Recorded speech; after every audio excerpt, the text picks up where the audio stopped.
네, 너무나도 씁쓸한 시장이 이어지고 있습니다. 그런 가운데 우리 이달의 위원님께서 제시하는 달달한 전략과 종목은 어떤 걸까요? 바로 만나보겠습니다. 어서 오세요.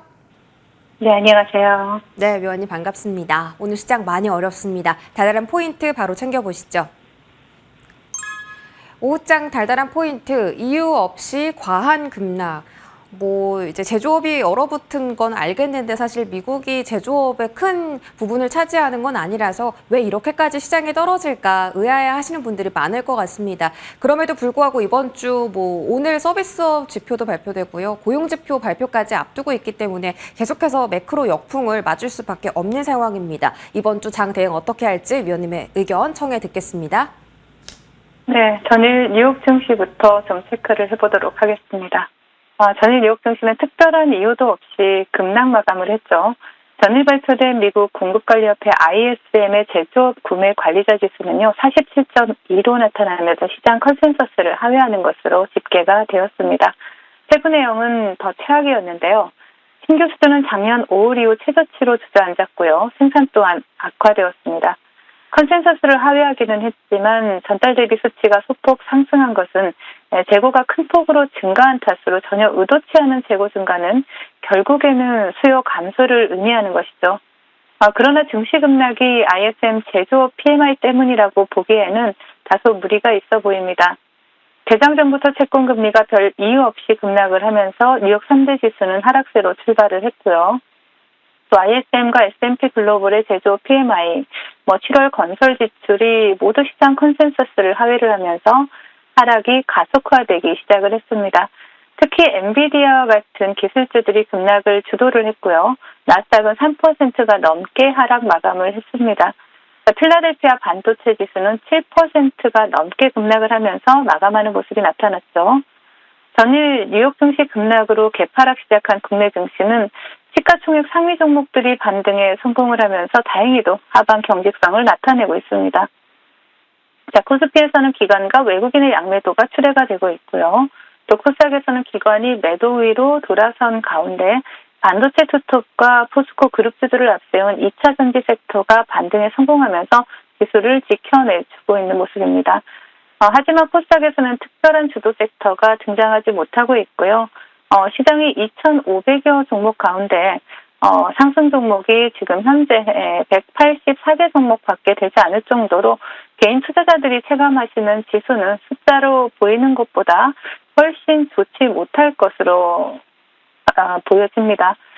금일장 외국인들의 수급은 삼성전자와 SK하이닉스에서 포착이 되고 있습니다. 금일장 테마 동향 살펴보도록 하겠습니다. 토큰증권 법제화 이슈로 전일 강세 흐름을 나타냈던 STO 관련주들이 금일도 테마의 연속성을 이어가고 있습니다. 먼저 차트를 보신다면 K옥션이 대장으로 두 자릿수 상승률을 기록을 하고 있고요. 전일 상한가에 안착했던 핑거 보실 수가 있고 또 갤럭시와 SM이 또 전일 상한가 이후 또 테마를 형성하고 좋은 흐름을 나타내고 있고 또 금일 장중 공개 방송에서 말씀드린 갤럭시와 머니트리가 또 달달하게 상승하면서 매물대를 소화하는 흐름이 나타나고 있습니다. 아무런 시장에서도 제약바이오 섹터는 여전히 테마의 연속성을 이어가고 있는데요. 전일 상한가에 안착했던 셀루메드가 금일 또 다시 한번 상한가를 도전하고 있는 모습이고요. 그리고 파로스 아이바이오, 샤페론과 같은 종목들이 그 뒤를 따라서 강세 흐름을 나타내고 있습니다. 그 외 하상품 관련주로 단기과열에서 해제된 제닉을 보실 수가 있고요. 또 바닥권 수급이 들어온 삐아, 금일 장중 공개 방송에서도 말씀드렸던 종목이죠. 그리고 AI 관련주 브리지텍을 보실 수가 있고요. 그리고 시장이 안 좋을 때마다 등장하는 품절주 중에 신라섬유와 양지사가 또 역시수 종목으로 시장에서 두각을 나타내고 있고 또 신규 상장주에서는 딥페이크 관련주죠. M83이 또 두각을 나타내고 있습니다.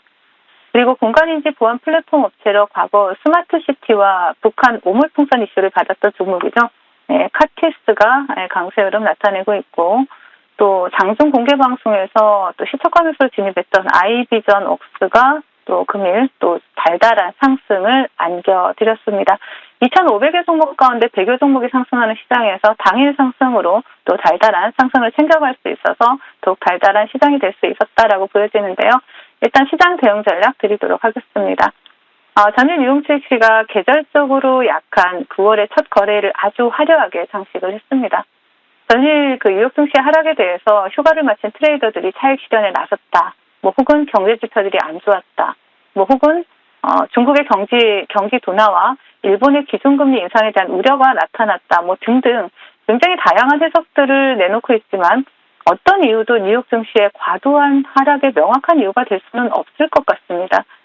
이미 본방송을 통해서 올해 9월의 과격한 변동성에 대해서 여러 번 경고를 드렸었는데요. 그럼에도 불구하고 STO 관련주들 꿋꿋하게 테마의 연속성을 이어가고 있고 또 전일 저녁 방송을 통해서 강조드렸던 신규 상장주 새내기 테마는 강한 회복 탄력을 보여주고 있습니다. 자, 변동성의 9월은 이제 시작입니다. 시장 흐름에 너무 흔들리지 마시고 저점에 분할 매수하시고 그리고 수익을 준다라면 차익 실현, 일부라도 차익 실현, 분할 매도하자라는 이 두 가지만 기억을 하시면서 대처해 나가신다면 충분히 해볼 만한 시장이다라고 말씀을 드리겠습니다. 네, 분할 매도와 빠른 차익 실현으로 앞으로 피해갈 수 없는 변동성 장세 속에서도 포트를 방어하는 전략들 계속해서 챙겨나가 보도록 하겠습니다. 자, 이달의 위원님의 AS 볼게요. 9월 3일 바로 어제입니다. 어제 언급 주신 SOS랩이 하루 만에 7%의 상승률을 기록했습니다. 5일선 잘 지지받고 있고 오늘처럼 좀 급락하는 시장이지만 그래도 장중 상승세를 보이면서 지금 목표가 9,000원에 계속 좀 다가가고 있는 상황입니다. 홀딩할까요? 네, 홀딩해야죠. 금일 여러분들이 체감하시기에 정말 좋지 않은 시장이다라고 느끼실 수 있는 그런 시장임에도 불구하고, 2,500여 종목 가운데 상승 종목이 장 초반에는 90여 종목밖에 되지 않았습니다. 그럼에도 불구하고 양봉을 켜낸 시장을 이기는 굉장히 강한 종목이다라고 보시면 되겠고요.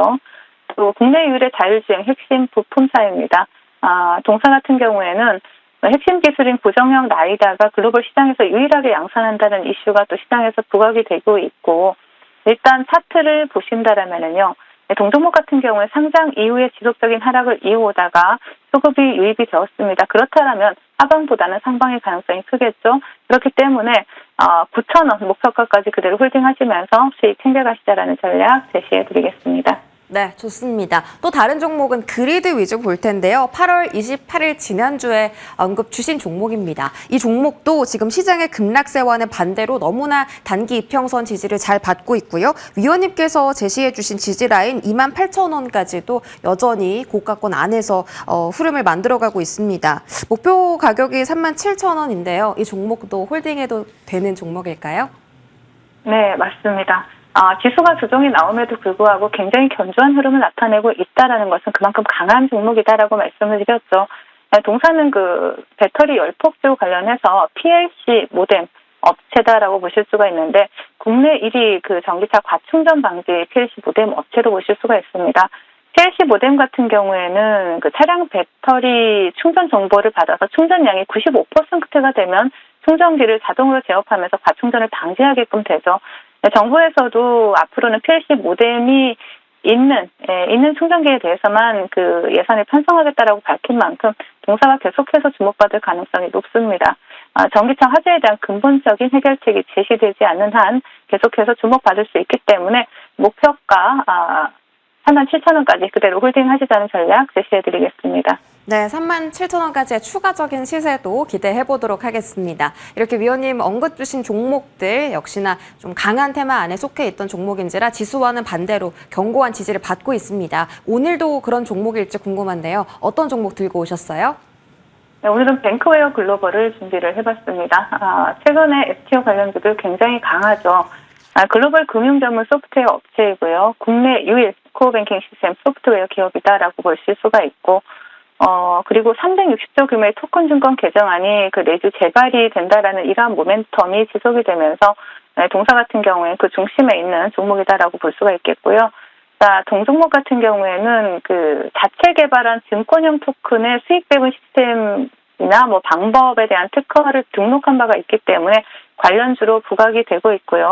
그리고 차트를 보신다라면 신규 상장주들의 흐름이 최근 비슷합니다. 상장 이후에 지속적인 하락을 이어오다가 수급이 들어왔다라는 부분에 있어서 거의 유사한 흐름을 나타내고 있는데 동종목 같은 경우에도 일단 매집이 끝나고 나서 시세를 제대로 분출하지 않았기 때문에 일단 목표가 12,500원까지는 무난하게 달성할 수 있을 것으로 보이고요. 손절가는 8,000원 제시해드리겠습니다. 네, 오늘 종목은 신규 상장입니다. 뱅크웨어 글로벌. 최근에 은행 증권 종목들이 정말 가격 방어 잘 하고 있는데 이 종목의 흐름도 함께 체크해 보시고요. 오늘 시장이 좀 많이 어렵다 보니까 위원님께서 무료 공개 방송도 열어주셨습니다. 어떤 꿀팁 전해주실까요? 네. 제가 그 시장이 변동성은 여러분들께 기회다라는 말씀을 드렸죠. 개인들의 기동성을 이용해서 오히려 수익을 달달하게 챙겨갈 수 있는 기회가 될 수 있습니다. 그래서 금일 장 초반에도 또 여러 종목들로 달달한 상승을 여러분들과 함께 했는데 오후에도 또 달달한 종목과 함께 할 예정이니까 시장 어렵다고 고민하지 마시고 함께 하시면서 달콤한 수익 챙겨가시면 좋을 것 같습니다. 네, 무료 공개 방송에서 어려운 장 속의 한 줄기의 기회를 같이 찾아가 보시기 바라겠습니다. 이달의 위원님 고맙습니다. 감사합니다.